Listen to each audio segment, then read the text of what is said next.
Hello students, BA part third western political thought के व्याख्यान की श्रृंखला में आज हम एंटोनियो ग्रैम्शी पर चर्चा करेंगे। एंटोनियो ग्रैम्शी का जन्म 1891 में इटली के एक छोटे से प्रांत में हुआ। एंटोनियो ग्रैम्शी को हम इटली की कम्युनिस्ट पार्टी के संस्थापक के रूप में जानते हैं। मार्क्सवाद के विचारक और प्रचारक के रूप में अगर हम उन्हें देखें तो 20वीं शताब्दी के आरंभिक जो 4 दशक है वो एक दक्षिणपंथी फ्रांसीसी विचारधारा से जूझते रहते हैं और साथ ही साथ इस समय वो साम्यवाद के एक पक्षधर के रूप में अपनी पहचान को आगे बढ़ाते हैं। हम उनके जीवन परिचय पर चर्चा करें तो हम देखेंगे कि वो एक बहुत साधारण और निर्धन परिवार से थे, जहां उनके पिता की आर्थिक स्थिति अच्छी नहीं थी और कुछ राजकीय बाधाओं के कारण उन्हें कारावास होता है और इस कारण उनके घर की स्थिति बहुत दयनीय होती है। एंटोनियो ग्रैम्शी पर उनके बड़े भाई जेनारो का बहुत दूरगामी प्रभाव था, जो एक समाजवादी प्रचारक के रूप में जाना जाता था। ग्रैम्शी पर अपने बड़े भाई जेनारो के विचारों का बहुत प्रभाव पड़ा और जेनारो ने ही ग्रैम्शी को उनके राजनीतिक जीवन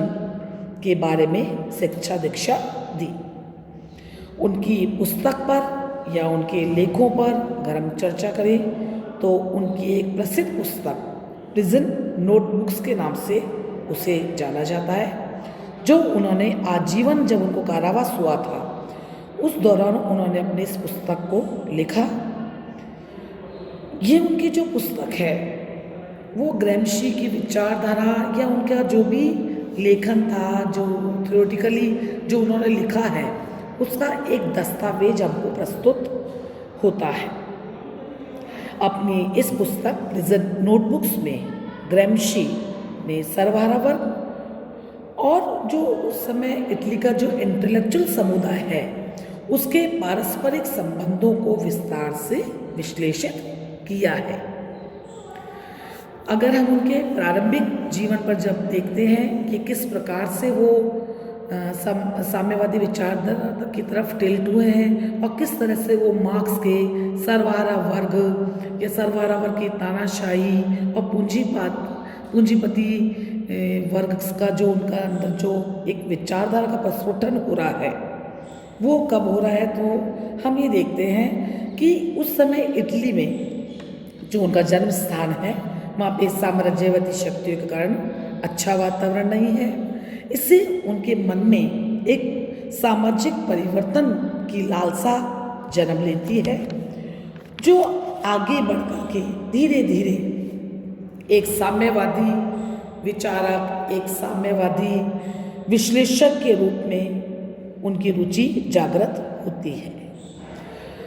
प्रारंभिक समय जब उनके घर में बहुत संकट है, कष्ट है,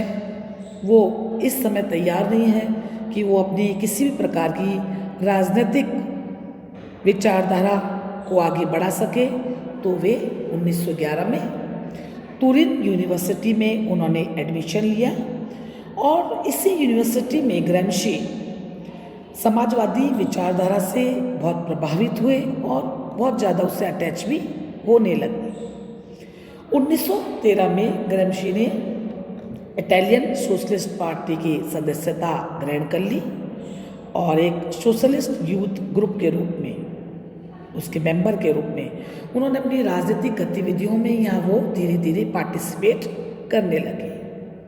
1915 से 1917 तक उन्होंने कार्ल मार्क्स की रचनाओं का, पुस्तकों का, लेखों का गहनता से अध्ययन किया और रूस की क्रांति से वे बहुत अधिक प्रभावित हुए।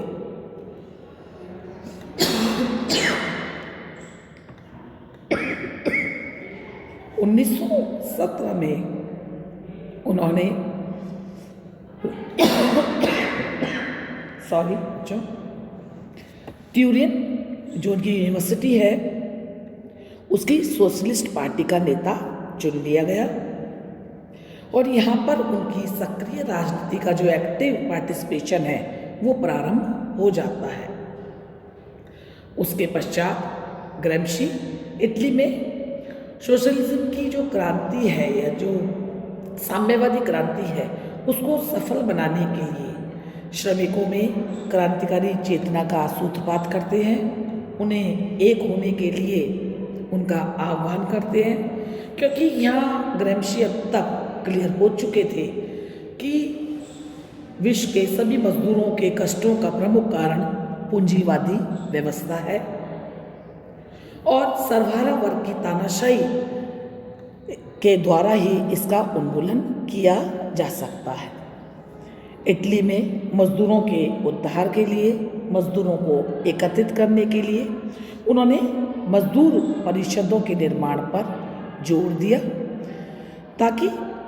इटली को इस समय जो आर्थिक अराजकता हो रही है या जो साम्राज्यवादी शक्ति हैं उनके प्रभाव से उसको मुक्त करा सके। धीरे धीरे एंटोनियो का प्रभाव क्षेत्र बढ़ने लगा। उनकी सरकार विरोधी जो गतिविधियां जब नज़र आने लगी तो उनका कभी कभी वो कारावास में भी डाल दिए जाते थे, क्योंकि इनकी जो क्रांतिकारी गतिविधियां थी वो धीरे धीरे बढ़ रही थी। नवंबर 1926 में उन्हें आजीवन कारावास की सजा दी गई, क्योंकि वो देश विरोधी गतिविधियों में उनकी लिप्तता पाई गई। यहाँ जेल में रहते हुए अपने आजीवन कारावास के दौरान ही उन्होंने अपने राजनीतिक विचारों को पोषित किया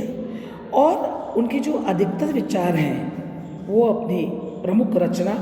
जिसके बारे में हमने आपको पहले भी बताया है, प्रिजन नोट्स में उन्होंने उसको संकलित किया, प्रतिपादित किया।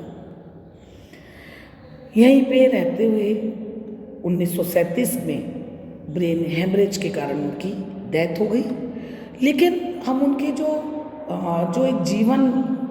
उनका जो काल रहा है या जो उनकी जो शुरुआत हुई है तब से लेकर के हम ग्रैम्शी के विचारों को जानने का प्रयास करते हैं, या जब हम ग्रैम्शी के जीवन काल की घटनाओं को जोड़ते हैं तो कुछ निष्कर्ष के रूप में या कुछ बातें हमारे सामने दृष्टिगोचर होती हैं कि ग्रैम्शी एक व्यक्तिवादी विचारक के रूप में, जहाँ वो व्यक्ति को प्रधानता देते हैं, एक उदारवादी विचारक के रूप में, और इससे भी ज़्यादा हम आगे बढ़कर कहें तो एक व्यवहारिक मार्क्सवादी के रूप में ग्रैम्शी उभर कर हमारे सामने आते हैं। वे लोकतंत्रीय केंद्रीयवाद की विचारधारा के प्रबल समर्थक थे और अगर हम उनका जीवन काल देखें तो अपनी बहुत अल्प समय में ही या अपनी बहुत अल्प आयु में ही राजनीतिक चिंतन के क्षितिज पर उन्होंने अपनी उपस्थिति को दर्ज करा लिया था। यद्यपि यहाँ ये भी इम्पोर्टेंट है कि ग्रैम्शी के विचार या उनके कोई राजनीतिक सिद्धांत की उन्होंने कोई अलग से धारणा प्रस्तुत नहीं की है, लेकिन और उनके विचारों को किसी कोई क्रमबद्ध रूप में भी प्राप्त नहीं होते हैं, लेकिन फिर भी उनके पॉलिटिकल आइडिया जो उनकी प्रमुख पुस्तक है, जबकि उन्होंने अनेक लेख लिखे हैं, अवंती नामक कुछ एक पत्रिका में भी उन्होंने अपने लेख लिखे हैं, लेकिन प्रिजन नोट्स जो उनकी किताब है उस पुस्तक में उन्होंने जो अपने राजनीतिक विचार व्यवहारिक धरातल पर जो प्रस्तुत किए हैं वो काफ़ी लोकप्रिय हुए हैं। इसके अतिरिक्त अपने ऐतिहासिक भौतिकवाद पर उनके जो विचार हैं, बुद्धिजीवियों की अवधारणा पे जब वो चर्चा कर रहे हैं तो राजनीति, समाज, क्रांति पर भी जो उन्होंने विचार प्रस्तुत किए हैं वो हमारे लिए बहुत उपयोगी हैं। आगे की क्लास में हम उन्हीं के विचारों को आगे बढ़ाएंगे और उनकी पुस्तक में जो उन्होंने या अपनी पत्रिकाओं में उन्होंने जो विचार प्रस्तुत किए हैं हम उनके किसी एक विचार को उठा करके उनके किसी एक सिद्धांत पर चर्चा करेंगे और अपनी क्लास को आगे बढ़ाएंगे। Thank you.